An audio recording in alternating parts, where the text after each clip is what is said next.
Salawat dan salam semoga terlibat dengan kita Nabi Muhammad sallallahu alaihi wasallam beserta keluarga dan sahabatnya dan juga para pengikutnya hingga akhir zaman. Amin ya rabbal alamin. Baik Bapak dan Ibu yang dirahmati Allah, pada kali kita pada pagi hari ini sama-sama kita awali dengan baca basmalah. Bismillahirrahmanirrahim. Ustaz dibaca.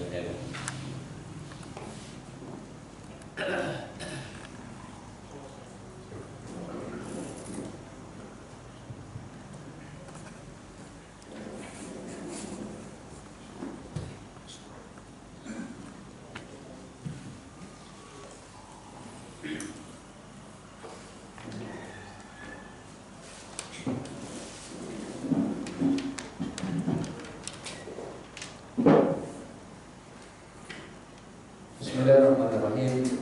Assalamualaikum warahmatullahi wabarakatuh. Alhamdulillahilladzi nahmaduhu wa nasta'inuhu wa nasta'dihi wa natubu ilayh. Wa na'udzu billahi min shururi anfusina wa min sayyiati a'malina. May yahdihillahu fala mudilla lahu wa may yudlilhu fala hadiya lahu. Asyhadu an la ilaha illallah wahdahu la syarika lahu. Wa asyhadu anna Muhammadan abduhu wa rasuluhu la nabiyya wa la rasula ba'dahu wa ba'd. Hadirin jamaah salat subuh yang dimuliakan Allah Subhanahu wa taala. Alhamdulillah Allah terus mencurahkan karunia dan nikmat-Nya kepada kita sampai kemudian kembali Allah mempertemukan kita semua untuk sama-sama tawassul bil haq dan tawassul bis sabr. Semoga Allah yang mempertemukan kita di dunia dalam ketaatannya kembali mempertemukan kita nanti di akhirat di dalam surga-Nya. Alhamdulillah kita akan lanjutkan pembahasan fikih sirah nabawiyah.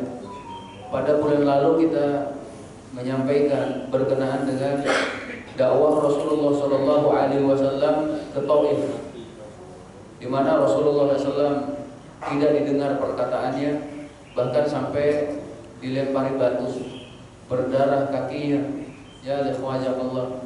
Kemudian juga jasadnya letih seperti itu, sampai malaikat Jibril turun dengan malaikat penjaga gunung, yang mana kata malaikat Jibril, wahai Rasulullah, Allah mengutus kepadamu satu malaikat penjaga gunung siap mendengar perintahmu. Seandainya dua gunung mau ditimpakan kepada penduduk Taif, bisa saja lenyap mereka. Jadi kalau diperintah untuk mengubur mereka, siap gitu ya. Tapi ternyata kata Rasulullah tidak. Justru yang diinginkan oleh Rasulullah adalah agar mereka mendapatkan hidayah. Allahumma ighfir liqaumi fa innahum la ya'lamun. Ya Allah, ampunilah kaumku karena mereka itu tidak tahu. Dan juga di pertengahan jalan itu beliau bertemu dengan Adas, katanya ya, sudah kita sampaikan. Beliau adalah hamba sahaya yang kemudian ternyata beliau juga adalah masuk Islam. Kita sudah mengambil banyak sekali pelajaran dari kisah tersebut.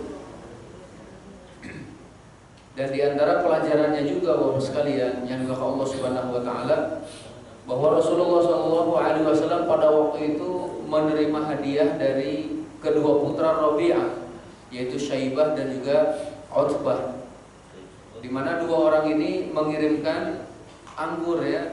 Ini sudah kita bahas, itu mengirimkan anggur dan Rasulullah SAW kemudian mengambil dan memakannya. Hal ini menunjukkan Bapak sekalian, boleh menerima hadiah dari orang kafir kemudian kita gunakan, selama tentu hadiah tersebut Bapak sekalian tidak ada batu di balik udangnya. Ya, Allah. Karena terkadang ya, orang-orang kafir itu memberikan sesuatu namun nggak gratis. Memang seakan-akan ngasih cuma-cuma, tapi ternyata ada misi saja ya.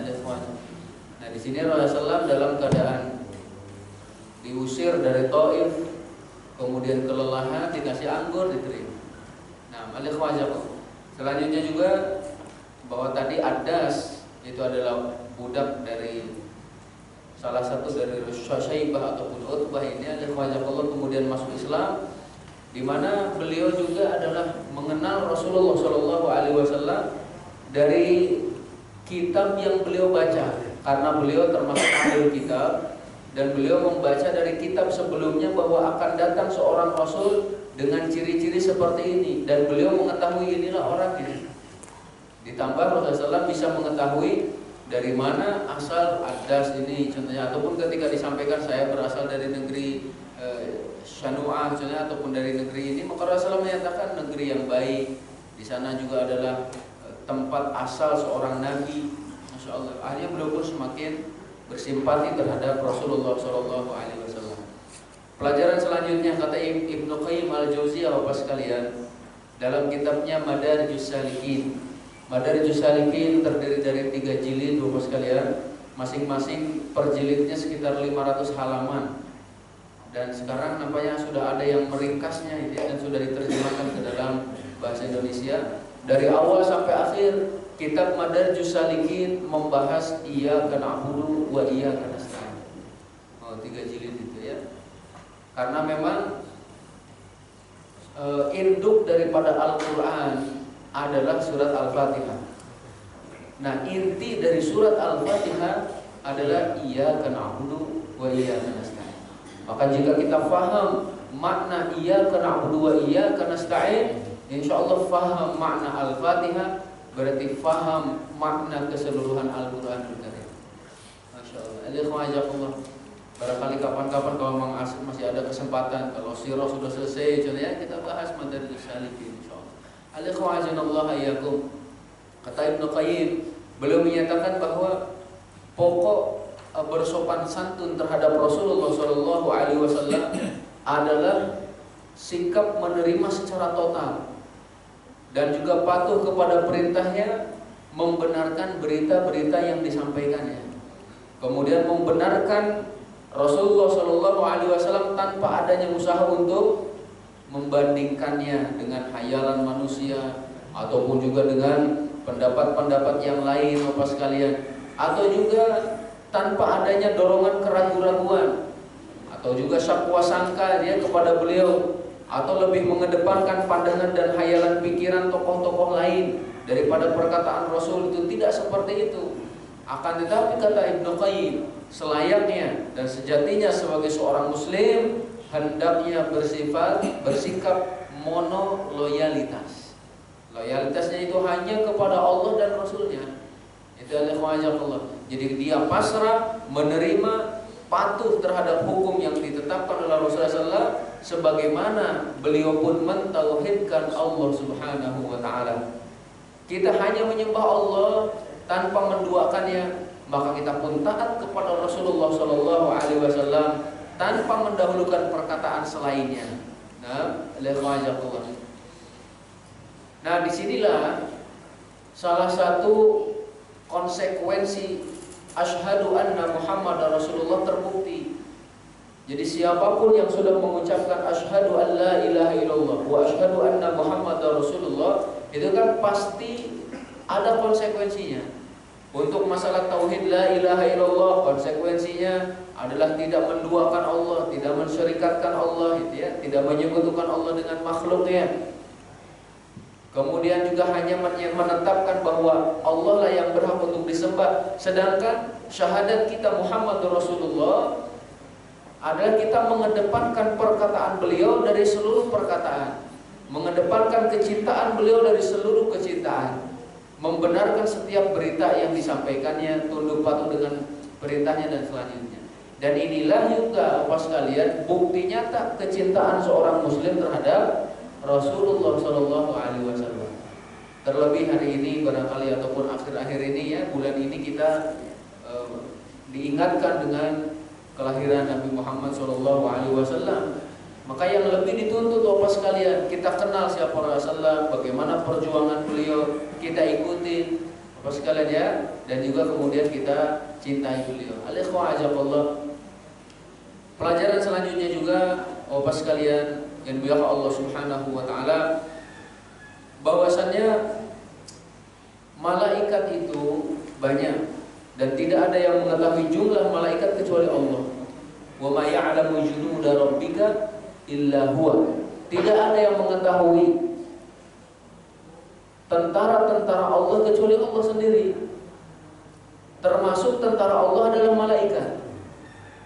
Karena tadi disebutkan oleh Imam pun di dalam Al-Quran ketika sholat barusan, al-ikhwazallah.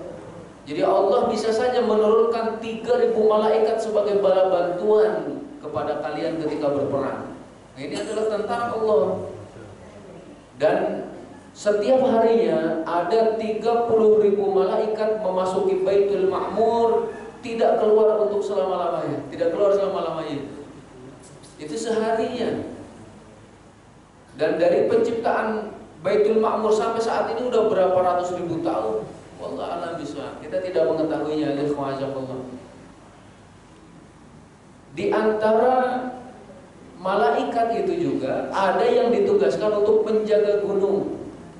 Tadi ya yang sudah kita sampaikan adalah dalam sebuah riwayat pun dinyatakan tidak ada di muka bumi ini tempat selebar 4 jari ini kecuali ada malaikat yang sujud kepada Allah Subhanahu wa taala. Masyaallah. Alaikumsalam yakum. Selanjutnya juga pelajaran yang kita ambil, selama kita istiqomah dalam menjalankan aturan Allah, syariat Allah, maka Bapak sekalian pasti Allah akan menolongnya. Dan ketika Allah langsung menolong kita, itu adalah kehormatan yang tinggi bagi kita.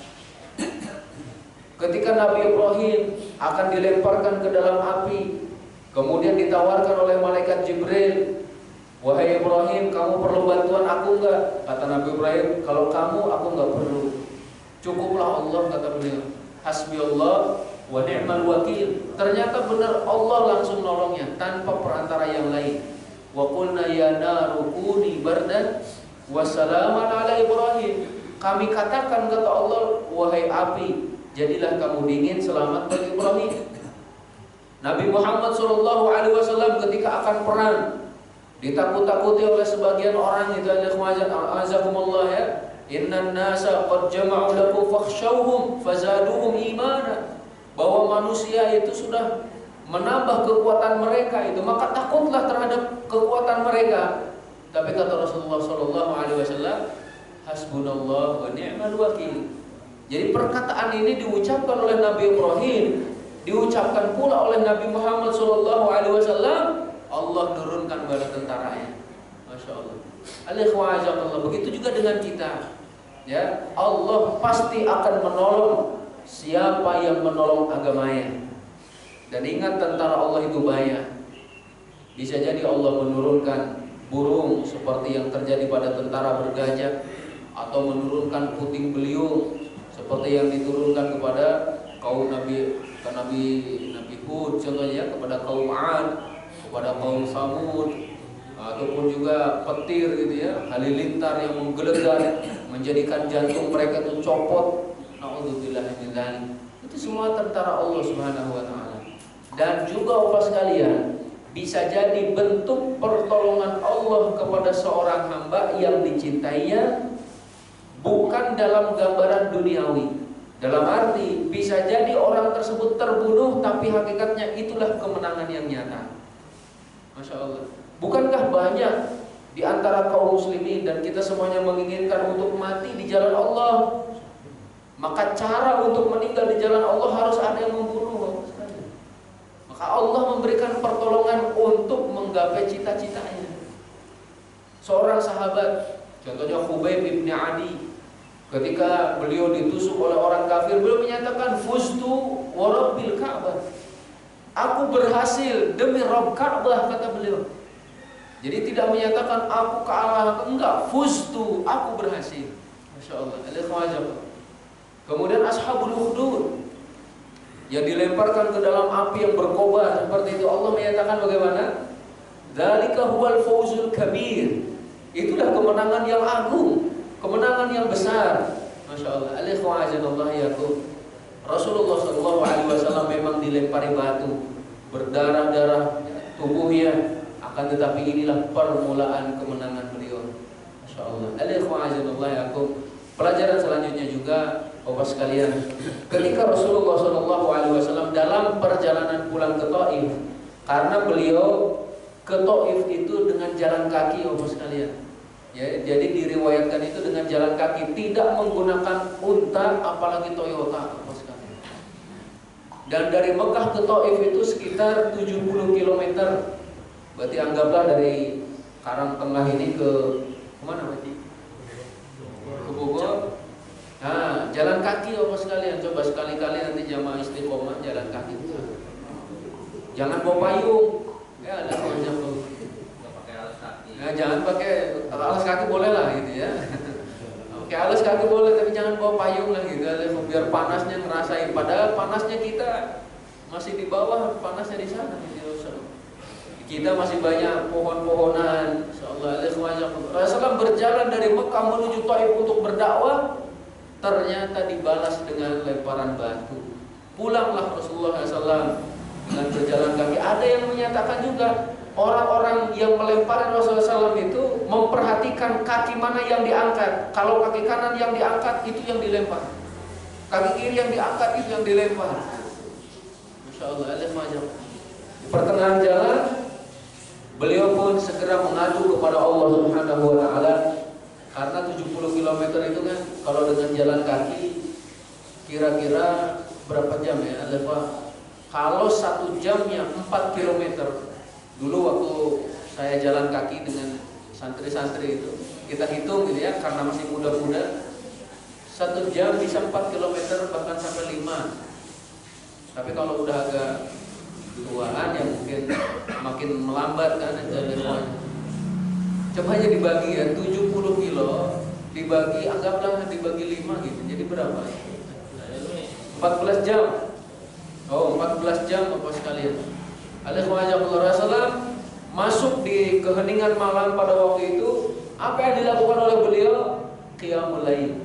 Masya Allah. Beliau mengadukan kesedihannya itu kepada Allah Subhanahu wa Ta'ala. Dan ini menunjukkan bahwa Qiyamul Lail adalah salah satu bekal utama bagi seorang dai, bekal utama bagi seorang muslim. Bahkan Allah memerintahkan Nabi Muhammad SAW untuk menghidupkan malam hari dengan Qiyamul Lail ketika diangkat menjadi Rasul. Ya ayyuhal muzammil qumil laila illa qalila nisfahu aw zid alayhi wa rattil al-Qur'ana tartila. Aw yanqus minhu qalila, dan selanjutnya ya, itu dalam surat Al-Muzammil itu Allah. Jadi Allah Subhanahu wa Ta'ala memerintahkan Rasulnya untuk qiyamul lail. Dan ternyata masih di awal-awal Al-Muzammil itu Allah menyatakan inna sanulqi 'alaika qawlan tsaqila. Kami akan menurunkan kepadamu perkataan yang berat. Engkau harus siap wahai Muhammad SAW. Dan jangan sampai menyatakan biar aku saja, itu enggak ada wajah Allah. Kaum muslimin, kita semua mendapatkan perintah yang berat. Dan kewajiban ataupun perintah qiyamul lail bukan untuk satu orang. Jangan sampai sekali lagi kita katakan kamu enggak akan mampu, biar aku saja, enggak. Kita semuanya Allah berusaha untuk melakukan qiyamul lail Allah. Ya, sebagai sekali lagi tadi sebagai bekal kita untuk menghadapi kehidupan ini. Al-ikhwa'azanallahu wa iyyakum. Qiyamul lail akan memberikan kemuliaan bagi seorang muslim. Dalam sebuah hadis pun dinyatakan bahwa Rasulullah SAW menyatakan, ya al-ikhwa'azanallah ini, bahwa malaikat Jibril itu menyatakan, ya Muhammad, wahai Muhammad. Ya, terus panjang hadisnya itu, dan dipetikan hadisnya dinyatakan wa'lam anna syarafal mu'min qiyamuhu bil lail. Ketahuilah bahwa kemuliaan seorang mukmin adalah saat dia qiyamul lail ataupun dengan qiyamul lail. Kalau kita tidak mendidik diri kita untuk qiyamul lail, dikhawatirkan sampai meninggal dunia tidak pernah qiyamul lail walaupun hanya 1 rakaat. 1 rakaat witir contohnya. Ya, Bapak sekalian, sebagaimana siapapun yang belum pernah mendidik dirinya untuk sholat duha di siang hari, bisa jadi sampai meninggal dunia nggak pernah sholat duha. Coba Bapak sekalian, kita latih diri kita untuk qiyamul lail. Dan bukan pula hanya pada bulan Ramadan. Ya, Allah. 10 hari terakhir giat, setelah itu libur hampir 1 tahun ya. Ketemu Ramadan baru lagi, Masya Allah. Ya. Selanjutnya juga Bapak sekalian, Rasulullah SAW ketika pulang dari Taif pun ternyata Allah mengirim sekelompok jin untuk mendengarkan bacaan Rasulullah SAW. Dan kita lihat bagaimana adab seseorang ketika mendengar ayat-ayat Allah dibaca. Apa itu? Jin mereka menyatakan gitu ya, diamlah kalian itu. Jadi silakan dibuka dalam surat Al-Jin ya, biar kita jelas itu Allah. Saya buka di surat Al-Jin Bapak sekalian.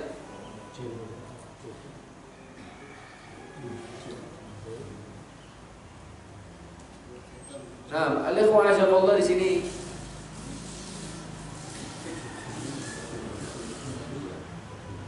Qul uhiya ilayya annahu istama'a nafar minal jin faqalu inna sami'na qur'anan 'ajaba. Katakan ya Allah, wahai Muhammad, telah diwahyukan kepadaku bahwa sekumpulan jin telah mendengarkan bacaan yaitu Al-Qur'an. Lalu mereka berkata, kami telah mendengarkan bacaan yang menakjubkan yaitu Al-Qur'an. Yahdi ila rusdi fa amanna bihi wa lan nusyrika bi rabbina ahada, yang memberi petunjuk kepada jalan yang benar, lalu kami beriman kepadanya dan kami sekali-kali tidak akan mempersekutukan sesuatu pun dengan kami. Jadi baru pertama mendengar Al-Qur'an dan mereka menyatakan ini adalah sesuatu yang mengagumkan, menakjubkan, mereka langsung beriman. Ada yang mengambil pelajaran dari ayat ini Bapak sekalian. Sebagian jin lebih lembut hatinya dari sebagian manusia. Karena jin baru dengar langsung iman. Coba nih, sebagian manusia ada yang hafal Quran tapi nggak beriman. Ada Bapak sekalian ya. Para orientalis itu bisa jadi mereka hafal Quran. Bapak sekalian, kan dulu kita pernah mendengar cerita juga ada seorang ibu-ibu udah tua. Dia hafal Quran, hafal hadis Sahih Bukhari, Muslim, Abu Dawud gitu ya. Hafal tapi nggak masuk Islam. Nah ini jin mendengar Al-Quran langsung beriman.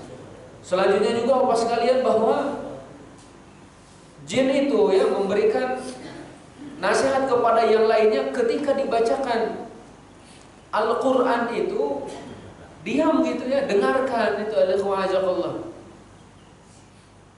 Dan ini juga yang diperintahkan kepada kita secara umum. Fa idza quri'al Qur'anu fastami'u lahu wa ansitu la'allakum turhamun. Kalau dibacakan Al-Qur'an, dengarkan dengan seksama dan diamlah. Semoga kalian dapat rahmat. Mungkin saya ulangi lagi yang pernah saya sampaikan Bapak sekalian. Menjadi ahlul Quran yang pertama yang paling baik adalah alladzina atainahumul kitab yatlunahu haqqa tilawati. Yang paling baik adalah yatlunahu haqqa tilawati. Membaca Al-Quran dengan sebaik-baik bacaan, dengan sebenar-benar bacaan. Bagaimana itu sebenar-benar bacaan? Membacanya sesuai dengan hukum tajwid, makharijul hurufnya, ya, kemudian juga hukum-hukumnya, menghalalkan yang dihalalkan, mengharamkan yang diharamkan, membenarkan berita seperti ini ya. Kemudian beriman dengan yang ataupun menjalankan yang muhkam, beriman dengan yang mutasyabih. Itu kan yatlunahu haqqa tilawati. Kalau belum mampu masuk dalam golongan yang pertama, masuklah dalam golongan yang kedua, di mana Allah menyatakan faqra'u ma tayassara minal Qur'an. Surat Al-Muzammil ayat yang terakhir itu.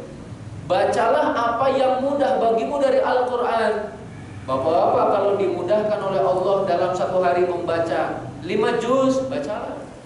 Jangan faqra'u ma tayassara minal Qur'an. Oh saya dimudahkan contohnya 1 juz per hari, bacalah.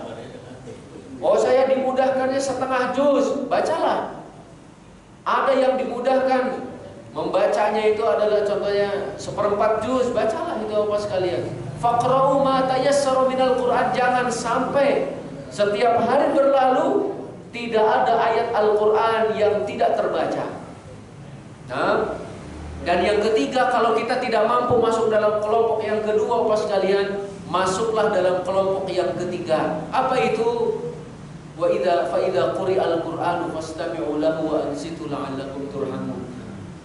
Kalau dibacakan Al-Quran, diam, perhatikan dengan seksama, semoga mendapatkan rahmat. Tiga-tiganya ahlul Quran Bapak sekalian.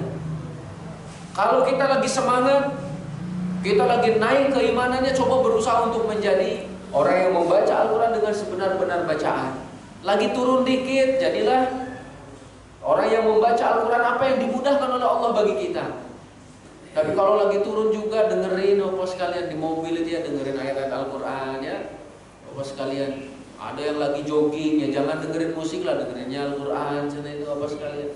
Ibu-ibu lagi nanak nasi ya, dengerinnya bacaan Al-Quran, itu Masya Allah. Al-Ikhwa'ajanallah wa iyyakum. Agar dapat rahmat. Masya Allah. Barakallahu fikum. Selanjutnya Bapak sekalian, pelajaran dari kisah Rasulullah Shallallahu Alaihi Wasallam berdakwah ke Taif. Beliau menyatakan kepada Zaid ibni Harithah, beliau yang menemaninya ya, sesungguhnya Allah akan memberikan jalan keluar dari kesulitan yang kamu alami ini, dan sesungguhnya Dia akan menolong agamanya dan memenangkan nabinya. Kita harus berpandangan jauh Bapak sekalian. Jadi inilah yang harus kita tempuh. Para pejuang-pejuang kita pun Bapak sekalian, mereka belum merasakan kemerdekaan, tapi ternyata anak cucunya yang merasakannya ya. Mereka yakin suatu saat negara ini akan merdeka, walaupun darah dan nyawa sebagai tebusannya. Itu Masya Allah. Alaihissalam. Itulah Rasulullah SAW sudah menyampaikan dakwahnya selama 23 tahun. Alaihissalam. Dan pada waktu yang terakhir-akhir itu belum menyaksikan manusia masuk ke dalam Islam begitu banyak Bapak sekalian. Kalau pada waktu itu jumlahnya banyak, maka saat ini jumlah kaum muslimin yang hidup di atas muka bumi anggaplah 1 miliar gitu, contohnya gitu ya, 1,5 miliar gitu. Karena keseluruhan manusia ada berapa sekarang? Nyampe 4 miliaran lah, anggap 4 miliar gitu ya. Nah yang muslim itu anggaplah 1 miliar itu Bapak sekalian.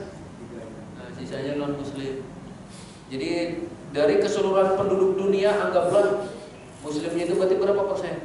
Kalau dipersenkan 25%an lah ya, 25%. Sisanya orang kafir Bapak sekalian. Tapi yang 25% ini yang memberikan gambaran atau yang memberikan warna gitu ya Bapak sekalian. Dan juga bisa jadi Allah tidak menurunkan azab itu karena di dalamnya ada seorang muslim. Masya Allah. Barakallahu fiik. Nah Bapak sekalian, pelajaran yang terakhir sebenarnya masih banyak. Ketika Rasulullah Shallallahu Alaihi Wasallam pulang ke Mekah, beliau kan minta perlindungan kepada orang-orang Quraisy, khususnya adalah kepada mereka yang menjadi tokoh. Tapi ternyata mereka meminta maaf, tidak bisa memberikan perlindungan kecuali Mut'im ibni Adi, ya Al-Mut'im ibni Adi, beliau yang memberikan perlindungan. Nah orang-orang ataupun prajurit-prajuritnya Al-Mut'im ibni Adi ini membawa pedang keliling di Ka'bah itu. Mereka menyatakan kami melindungi Muhammad. Siapa yang mengganggunya berarti mengganggu kami. Ada Abu Jahal waktu itu. Ya alaihissalam. Dan kita kenal Abu Jahal kan sebagai Fir'aunnya umat ini.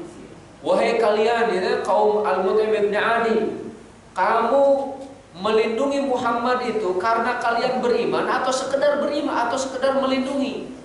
Ternyata kata mereka, kami sekedar melindungi. Oh, kalau sekedar melindungi, kami melindungi apa yang kamu lindungi. Tapi kalau kalian beriman, sama aja, tetap diperangi gitu. Masya Allah. Nah Rasulullah SAW mengingat kebaikan Al-Mut'im ibn Adi, jadi beliau tidak melupakan kebaikannya begitu saja. Sampai ketika perang Badar selesai Bapak sekalian, Rasulullah SAW mendapatkan banyak sekali tawanan dari orang-orang kafir Quraisy. Rasulullah SAW menyatakan seandainya Al-Mut'im ibni Adi masih hidup, kemudian meminta kepadaku untuk membebaskan tawanan Badar, akan aku bebaskan, karena dulu beliau yang melindungi saya. Nah itu berarti pelajarannya apa? Jangan melupakan kebaikan orang lain, Bapak sekalian. Memang manusia tidak luput dari salah, tapi jangan sampai melupakan kebaikannya. Begitu juga dalam kehidupan rumah tangga, Bapak sekalian. Seorang istri jangan melupakan kebaikan suami, suami pun jangan melupakan kebaikan istri. Nah, Rasulullah SAW tidak pernah melupakan kebaikan Khadijah. Walaupun Khadijah sudah meninggal dunia, tapi beliau selalu menyebut-nyebut namanya. Sampai Aisyah, beliau menyatakan, saya tidak pernah cemburu seperti cemburunya kepada Khadijah, walaupun beliau tidak pernah bertemu dengan Khadijah. Masya Allah, karena Rasulullah selalu menyebut-nyebutnya.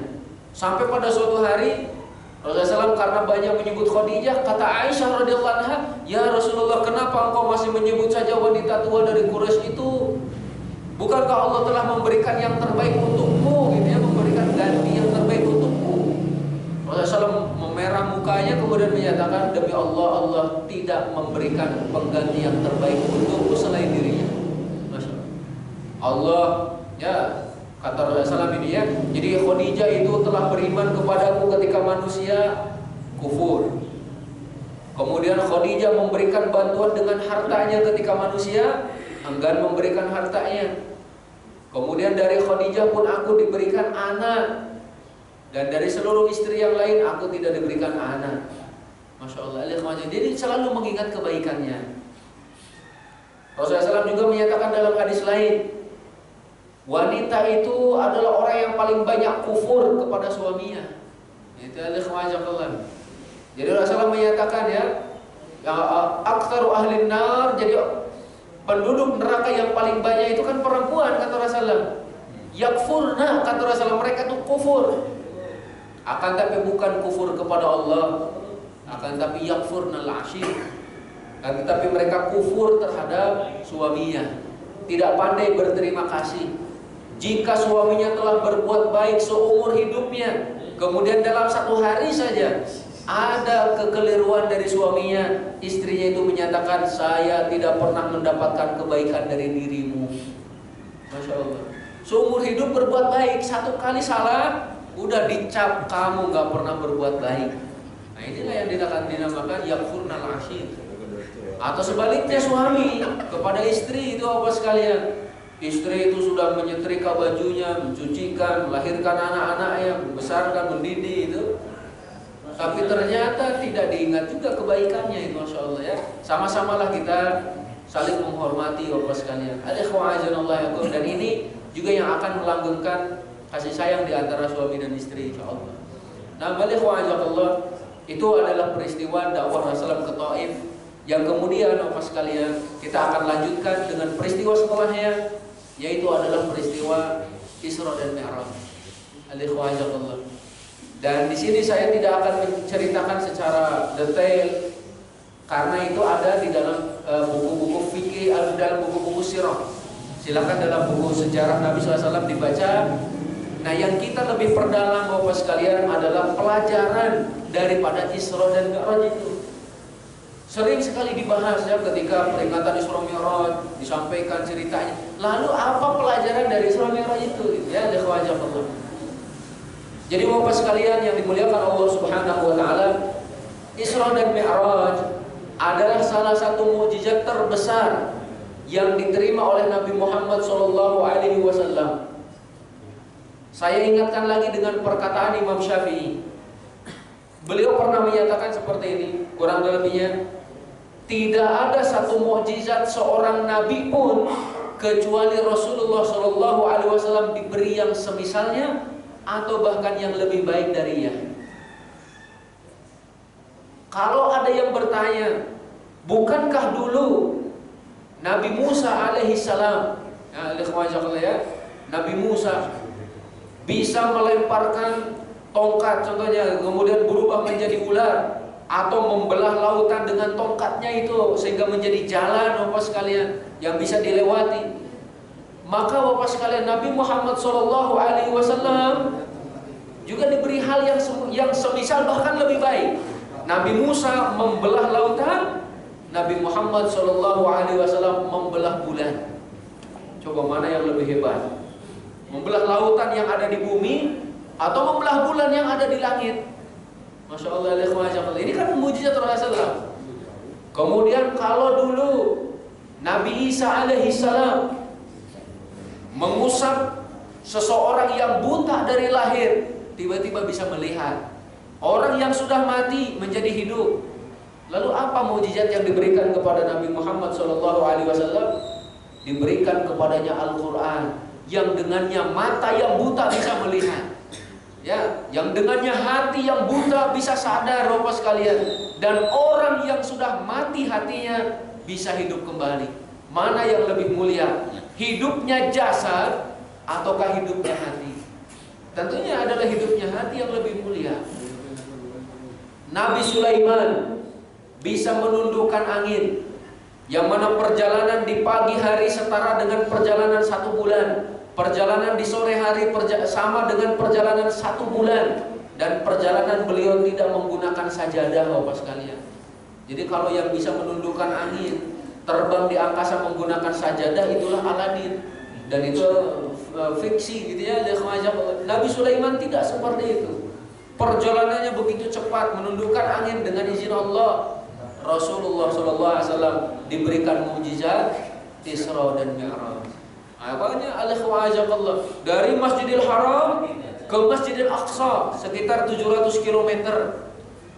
Masya Allah, cepat sekali itu perjalanannya. Kemudian dari Masjidil Aqsa ke Sidratul Muntaha, ke langit yang ke-7, cukup 1 malam. Cukup 1 malam. Padahal wallah alam ada yang menyatakan jarak kita ke bintang yang kelihatan itu, yang kelap-kelip itu kan ratusan kilometer, kata ratusan ribu kilometer, yang apabila ditempuh dengan kecepatan cahaya nampaknya memerlukan waktu sekitar 3 tahun. Wallah alam bisawab. Nanti bapak-bapak barangkali ada yang mau tamasya ke sana, coba ya, memerlukan waktu yang cukup lama itu apa sekali. Tapi Rasulullah bisa menempuhnya dalam cukup 1 malam sampai langit yang ke-7. Itu udah balik lagi, Bapak sekalian. Makanya orang-orang yang hadir pada waktu itu banyak yang tidak percaya. Itu adalah satu hal yang mustahil, satu hal yang mustahil, katanya mana mungkin. Karena emang akal itu kekecilan, Bapak sekalian. Maka disinilah berperannya iman, Bapak sekalian. Al-ikhwa'ajanallahu wa iyyakum. Jadi pelajarannya bahwa Isra dan Mi'raj adalah mukjizat Rasulullah SAW yang terbesar. Akan tapi yang lebih besar nanti adalah Al-Quran Al-Karim. Al-Ikhwa'ajakallah, peristiwa ini terjadi sebelum Rasulullah SAW hijrah. Al-Ikhwa'ajakallah, dan sebelum beliau diisrakan ataupun Isra Mi'raj, beliau mengalami peristiwa yang sangat menyedihkan. 1, wafatnya Abu Thalib. 2, wafatnya istrinya yaitu Khadijah, yang kemudian tahun itu pun dinamakan dengan Amul Huzni, tahun kesedihan. Ditambah Bapak sekalian, Rasulullah SAW berdakwah ke Taif, dilempari batu. Makin sedih, makin berani mereka itu menyakiti Rasulullah SAW karena sudah nggak ada Abu Thalib, sudah nggak ada yang melindunginya. Bapak sekalian yang dimuliakan Allah Subhanahu wa taala, Allah ingin menghiburnya. Ya, lalu kemudian di Isra dan Mi'rajkanlah beliau, masyaallah. Al-ikhwa'ajanallahu wa iyyakum. Allah berfirman, Subhanalladzi asra bi'abdihi lailan minal masjidil haram ilal masjidil aqsa alladzi barakna haulahu linuriyahu min ayatina innahu huwas samiul basir. Maha suci Allah yang telah memperjalankan hambanya di suatu malam dari Masjidil Haram ke Masjidil Aqsa yang telah kami berkahi sekelilingnya, agar kami perlihatkan kepadanya sebagian dari tanda-tanda kebesaran kami. Sesungguhnya Dia adalah Maha mendengar lagi Maha mengetahui. Allah memilih malam Bapak sekalian untuk memperjalankan Rasulullah SAW salah satu hikmahnya Bapak sekalian, Rasulullah SAW menganjurkan kepada umatnya kalau mau mengadakan safar lebih baik malam. Jadi sunnah Bapak sekalian, Bapak kalau mau pergi keluar kota malam, enaknya ke malam. Gak macet. Ya selain gak macet, Rasulullah menyatakan karena pada malam hari Allah memendekkan bumi. Gitu, Masya Allah, terasa cepat.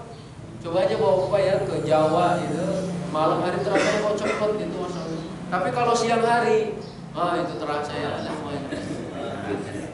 terasa panas. Apalagi kalau naik angkutan umum ya, tahu-tahu kau udah nyampe lagi gitu, karena tidur ya. Bapak sekalian aja semua ajak Allah.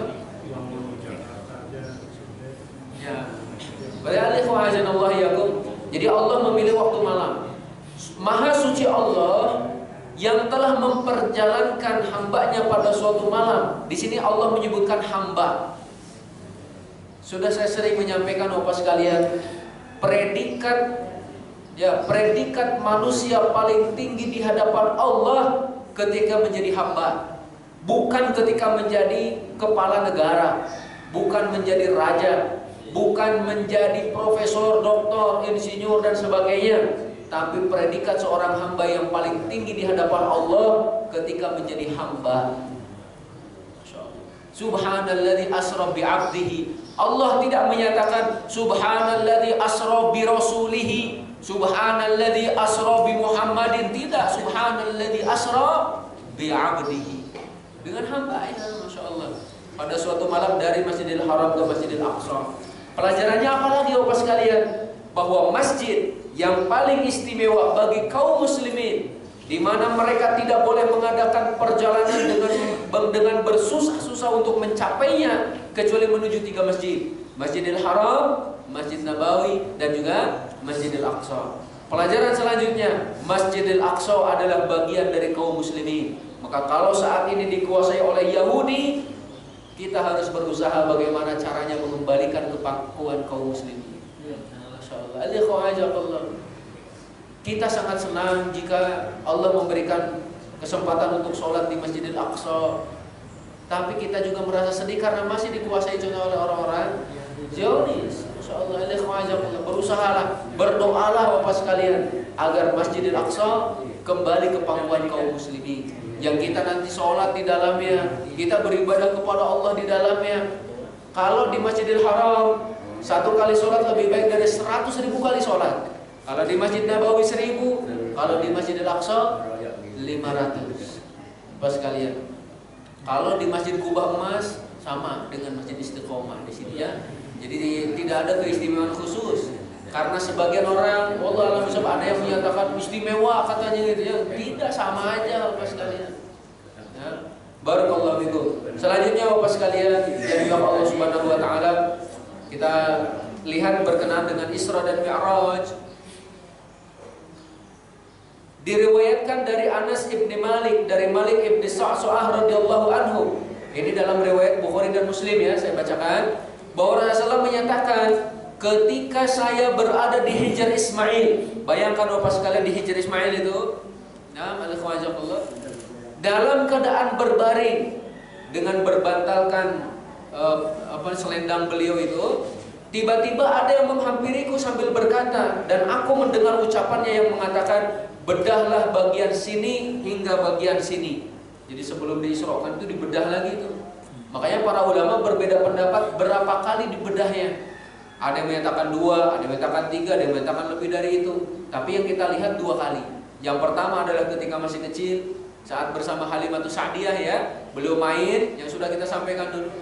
Lagi main dengan teman-temannya, datang 2 malaikat membedah dadanya. Teman-temannya pada lari, Muhammad dibunuh gitu.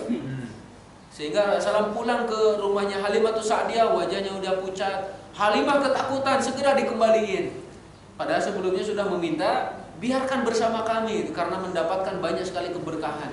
Setelah kejadian itu segera dikembalikan. Nah, ini sebelum Isra Mi'raj dibelah lagi dadanya Bapak sekalian. Dari sini ke sini, dari mana katanya itu? Nah, disebutkan kata seorang sahabat, dia adalah khawajakallah, maksudnya dari pangkal tenggorokan sampai bagian dadanya. Sampai dadanya itu Tapi juga ada yang menyatakan Bapak sekalian, dari bagian dadanya hingga pusarnya, dari dada sampai pusarnya. Ada yang menyatakan sampai bawahnya lagi itu, dibelah itu, masya Allah. Maka sudah juga kita singgung bahwa ini adalah proses pembedahan pertama kali. Ya, masya Allah. Belum ada obat bius, belum ada alat-alat canggih. Tapi yang namanya mukjizat yang terjadi seperti itu, masya Allah. Dibedah, kemudian dikeluarkan hatinya, dikeluarkan jantungnya itu, didatangkan satu tempat yang terbuat dari emas yang begitu indah, kemudian dengan air zam-zam dibersihkanlah, dicuci, kemudian dimasukkan lagi, ya kemudian dijahit, dikembalikan ke tempatnya semula itu, masya Allah. Kalau kata Anas bin Malik ketika menceritakan pembedahan pertama, kata beliau, saya benar-benar melihat bekas jahitannya. Wallah alam bisawabnya, masya Allah. Pada waktu itu dibawakan, kata Rasulullah, seekor hewan lebih kecil dari kuda, lebih kecil dari bagol, gitu ya. Bagol itu kan peternakan atau peranakan kuda dengan keledai, jadilah bagol itu. Dan lebih besar daripada keledai. Jadi tidak terlalu tinggi seperti kuda, tidak terlalu pendek seperti keledai. Ada yang pernah lihat keledai? Keledai itu kayak gitu ya. Dan suara yang paling buruk itulah suara keledai, kata Allah. Kalau ada orang yang suka teriak-teriak nggak jelas, nah itu mirip suara keledai. Masya Allah ya, suaranya nggak enak didengar. Kalau burung-burung banyak yang melihara, mungkin ada yang sampai jutaan harganya karena suaranya indah. Coba itu ya, rekam suara keledai, jadikan alarm, barangkali cepat bangun itu, masya Allah. Ya. Itulah yang dinamakan dengan buruk, Bapak sekalian. Yang buruk ini meletakkan kakinya, Bapak sekalian, ketika mengadakan perjalanan ya, meletakkan kakinya di ujung penglihatannya. Coba Bapak sekalian, kalau kita melihat nih bisa berapa kilo? Kalau kita 1 kilo masih bisa. Iya, seperti itu sampai, kan mata kita ini terbatas Bapak sekalian. Kalaupun kita sekarang berada di ketinggian, contohnya di puncak gunung, bisa nggak kita melihat? Contohnya di gunung mana ya? Di sini gunung yang dekat lah, Gunung Gede, contohnya di Bogor, di puncaknya. Bisa nggak melihat Masjid Istiqomah yang ada di Karang Tengah di baratan? Tidak, terbatas penglihatan kita ya. Nah, buruk ini meletakkan kakinya di ujung penglihatannya. Jadi lebih cepat daripada kecepatan cahaya nampaknya itu perjalanannya, masya Allah, cepat sekali, masya Allah. Jibril berangkat bersama Nabi Muhammad SAW sampai di langit dunia, langit yang paling dekat dengan dunia ini, Bapak sekalian, langit pertama. Malaikat Jibril pun minta dibukakan pintu langit, meminta izin, karena setiap langit ada penjaganya, Bapak sekalian. Malaikat-malaikat itu menjaga. Ketika itu ditanya, siapa ini? Siapa yang datang? Malaikat Jibril menyatakan, Jibril. Pelajaran bagi kita, Bapak sekalian, kalau kita bertamu, Assalamualaikum. Waalaikumsalam. Siapa? Jawabnya itu pakai nama, jangan sampai saya. Semua orang mengatakan saya, Bapak sekalian. Dulu seorang sahabat datang kepada Rasulullah, Assalamualaikum ya Rasulullah. Waalaikumsalam. Man bil bab. Jadi siapa itu? Kata beliau, ana. Kata Rasulullah, kullu nasi yaquluna ana. Semua orang bilang ana, bilangnya namamu ini siapa gitu maksudnya ya. Masya Allah. Nah kata malaikat penjaga langit pertama, siapa yang ngetuk pintu ini? Jibril, kata malaikat Jibril, Masya Allah. Itu siapa yang bersamamu? Kok kayak ada yang bersamamu itu? Kata beliau, Muhammad SAW. Para malaikat yang menjaga langit pertama bertanya, apakah dia sudah diutus? Malaikat Jibril menyatakan, ya. Maka malaikat penjaga langit pertama pun menyatakan, ahlan, gitu ya. Selamat datang, Masya Allah. Selamat datang sebaik-baik orang yang datang. Dibukakanlah pintu yang pertama, Bapak sekalian, langit pertama ini, kemudian belum masuk, melewatinya, bertemu dengan Nabi Adam alaihi salam. Nabi Adam pun mengucapkan salam kepadanya, salamnya kemudian dijawab. Nabi Adam menyatakan, selamat datang putra dan Nabi yang soleh. Masya Allah Allah ya. Kata malaikat Jibril kan sebelumnya, inilah kakekmu yaitu Adam. Maka Rasulullah SAW pun mengucapkan salam, dijawab salamnya oleh Nabi Adam. Kemudian Nabi Adam menyatakan, selamat datang wahai anak yang soleh dan juga Nabi yang soleh. Beliau naik lagi ke langit yang kedua, Bapak sekalian. Langit pertama ke langit yang kedua itu jaraknya 500 tahun perjalanan, Bapak sekalian. Itu dalam hadis ya, 500 tahun perjalanan ditempuh hanya 1 malam, Masya Allah. Masuk ke langit yang kedua, malaikat Jibril meminta izin lagi, minta izin untuk dibukakan. Penjaganya menyatakan, siapa ini? Jibril. Siapa yang bersamamu? Muhammad SAW. Apa dia sudah diutus? Sudah. Marhaban, gitu ya. Selamat datang orang yang terbaik, ya.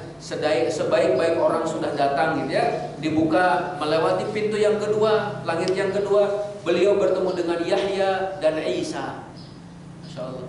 Kemudian beliau pun diperkenalkan oleh malaikat Jibril, ini adalah Yahya, ini adalah Isa. Nabi Muhammad SAW pun mengucapkan salam kepada mereka berdua. Mereka menjawab salamnya dan mereka menyatakan, selamat datang saudara dan Nabi yang soleh.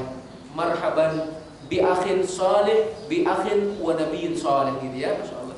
Jadi selamat datang kepada saudara dan Nabi yang soleh. Naik lagi ke langit yang ketiga, malaikat Jibril minta izin lagi. Kata para penjaganya, siapa ini? Jibril. Siapa yang bersamamu? Muhammad. Apa dia sudah diutus? Ya. Selamat datang sebaik-baik orang yang datang. Dibukakan pintu yang ketiga, beliau pun masuk, bertemu dengan Nabi Yusuf alaihissalam. Jibril memperkenalkannya, ini Nabi Yusuf. Beliau mengucapkan salam, dijawab salamnya. Nabi Yusuf menyatakan, selamat datang saudara dan Nabi yang soleh. Naik lagi ke langit yang keempat, Bapak sekalian.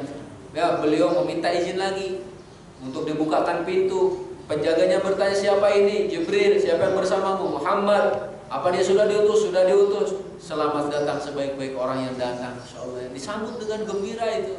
Dibukakan pintunya, kemudian bertemu dengan Nabi Idris alaihissalam. Dikenalkan bahwa ini adalah Nabi Idris. Kemudian beliau pun mengucapkan salam dan dijawab. Kemudian dinyatakan, selamat datang saudara dan Nabi yang soleh.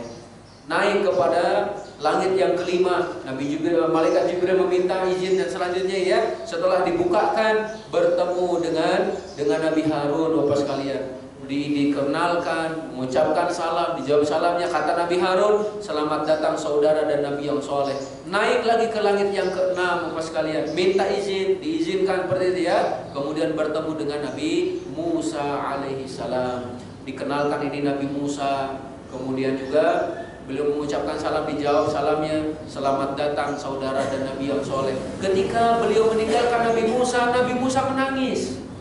Coba, Nabi Musa menangis ketika ditanya, ya ikhwanallah ya, kenapa kamu menangis? Nabi Musa menyatakan, aku menangis karena ada seorang anak yang diutus setelahku, umatnya lebih banyak masuk ke dalam surga daripada umatku, kata Nabi Musa.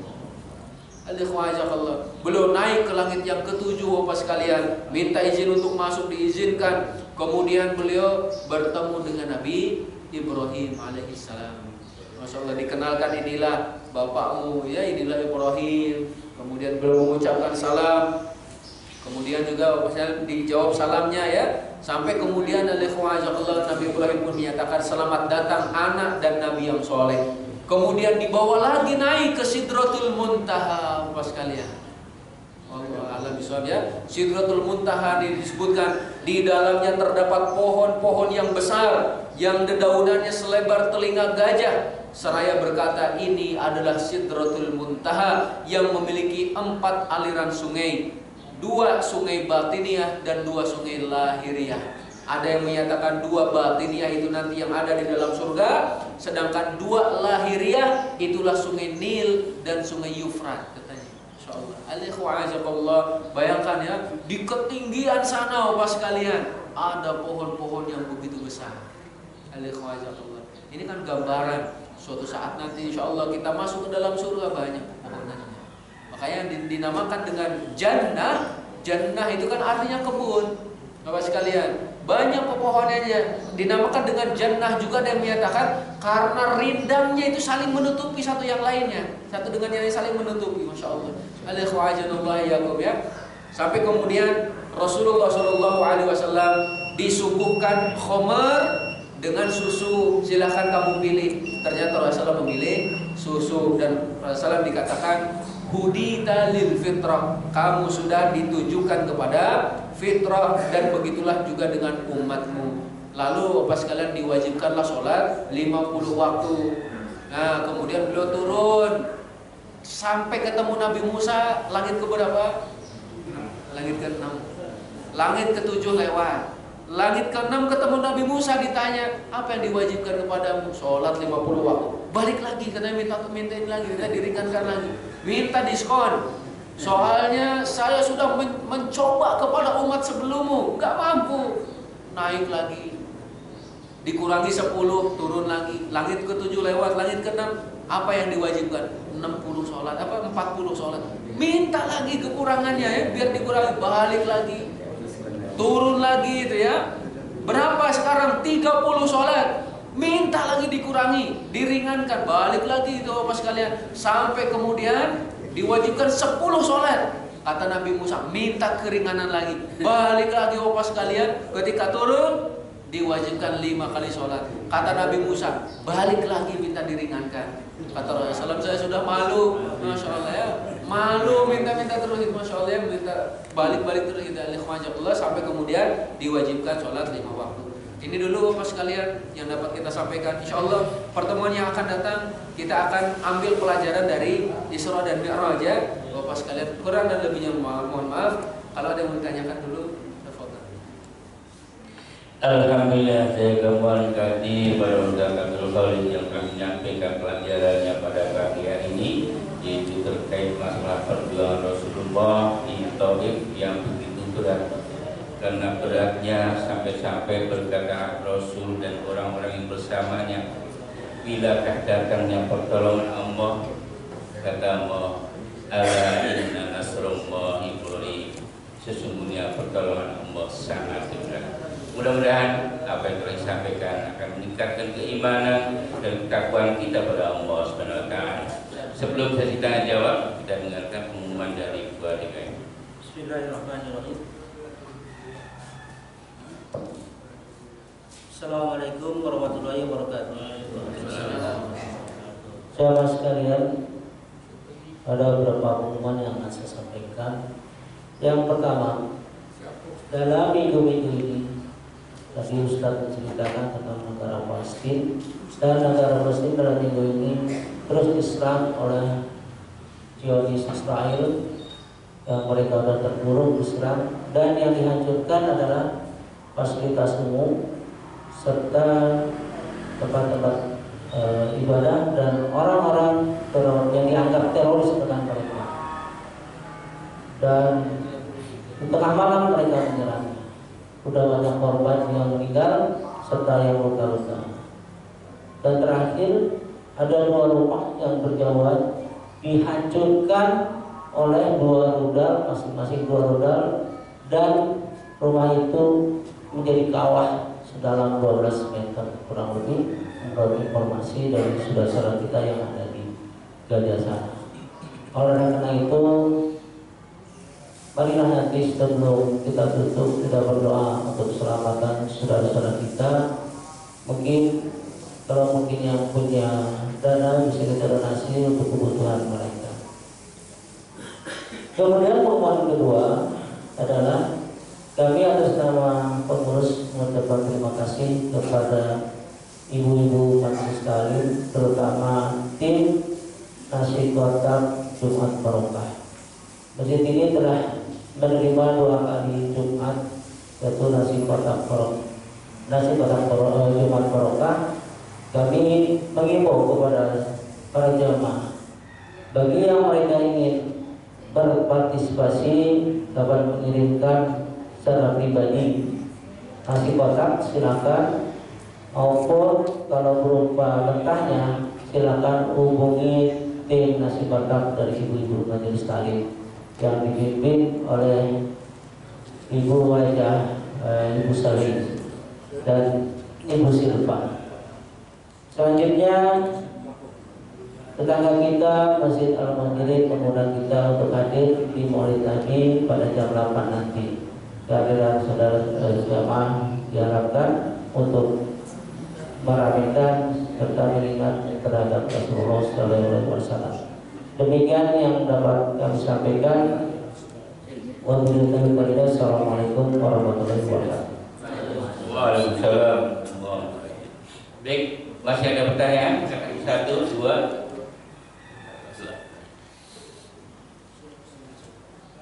Assalamualaikum Ustaz. Yang saya tanyakan surat Al-Imran ayat 81 merupakan menurut keyakinan Ustaz surat Al-Mu'amah atau surat sebaliknya? Ayat. Assalamualaikum warahmatullahi wabarakatuh. Cukup jelas yang dipaparkan tadi mengenai Rasulullah di Taif. Yang saya tanyakan berhubungan dengan keadaan saat ini, para teroris yang memakai nama Islam, apakah mereka tidak mempelajari sejarah Nabi ini, Pak? Karena di sini kan tadi dikatakan bahwa sangat menyangkut nama Islam. Jadi kita tahu bahwa Nabi itu mempertahankan nama Islam dengan akhlak namanya. Tapi sekarang kenyataan banyak yang menyalahgunakan dengan membawa nama Islam sebagai teroris. Bagaimana? Assalamualaikum warahmatullahi wabarakatuh.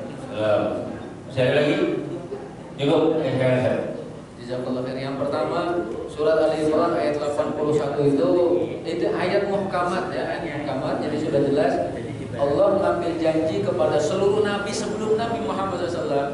Kalau diutus Nabi Muhammad SAW, mereka akan beriman kepadanya. Itu jelas. Jadi muhkamat. Yang kedua, Bapak sekalian, jadi kalaupun ada sebagian yang melakukan kekeliruan mengatasnamakan Islam, maka itu adalah oknum saja. Dan yang sangat-sangat disayangkan, kenapa yang dicap teroris hanya Islam? Kan justru kalau kita lihat nih, tadi yang kita lihat jumlah Muslim di dunia hanya 1 miliar, sisanya kan 3 miliar orang kafir. Pertanyaannya, siapa yang nyerang Palestina? Zionis, kenapa nggak dikatakan teroris? Siapa yang mencetuskan perang dunia 2? Kenapa tidak dikatakan teroris? Siapa yang membom Hiroshima dan Nagasaki? Kenapa tidak dikatakan teroris dan sebagainya? Tapi jika ada tanda kutip oknum dari yang mengatasnamakan Islam, tiba-tiba dinyatakan Islam teroris, ya sekalian, seakan-akan yang teroris hanya Islam, padahal Bapak yang teroris itu bukan Islam, gitu ya. Jazakallah khair Bapak sekalian. Dan tentu ini adalah salah satu trik untuk berperang melawan kaum muslimin. Jadi menjatuhkan mentalnya, merusak citra baiknya. Padahal Islam bukan teroris. Kita tutup Bapak sekalian karena sudah terlalu siang dengan doa Allahumma sholli ala Muhammad wa ala ali Muhammad kama shallaita ala Ibrahim wa ala ali Ibrahim wa barik ala Muhammad wa ala ali Muhammad kama barakta ala Ibrahim wa ala ali Ibrahim innaka Hamidum Majid. Allahumma ansur ikhwanana al-muslimina fi Palestin. Allahumma ansur ikhwanana al-muslimina fi Palestin. Allahumma qul lahum, Allahumma a'inhum, Allahumma a'inhum, Allahumma qul lahum wa la takun 'alaihim. Allahumma anzil sakinataka 'alaihim. Allahumma ansurhum nasran mu'azzara. Allahumma shfi mardahum. Allahumma taqabbal syuhada'ahum. Allahumma ij'alna minhum. Rabbana hab lana min azwajina wa dhurriyyatina qurrata a'yun waj'alna lil muttaqina imama. Rabbana atina fid dunya hasanah wa fil akhirati hasanah wa qina adzabannar. Subhana rabbika rabbil izzati amma yasifun. Salamun alal mursalin walhamdulillahi rabbil alamin. Alhamdulillah, kita ucapkan terima kasih sekali lagi untuk Ustaz kita. Semoga Allah menambah kebaikan untuk beliau dan untuk kita semua. Dan perlu kami sampaikan kepada jemaah sekalian bahwa saudara kita yaitu Pak Naryo ya, yang hari ini akan melaksanakan operasi mata. Kita doakan sama-sama, mudah-mudahan operasinya berjalan dengan lancar dan sembuh kembali seperti sedia kala. Demikian karya taklim kita pada pagi hari ini, sama-sama kita tutup dengan hamdalah dan doa kafaratul majlis. Alhamdulillahirabbil alamin. Subhanakallahumma wa bihamdika asyhadu an la ilaha illa anta astaghfiruka wa atubu ilaik. Wabillahi taufiq wal hidayah. Wassalamualaikum warahmatullahi wabarakatuh.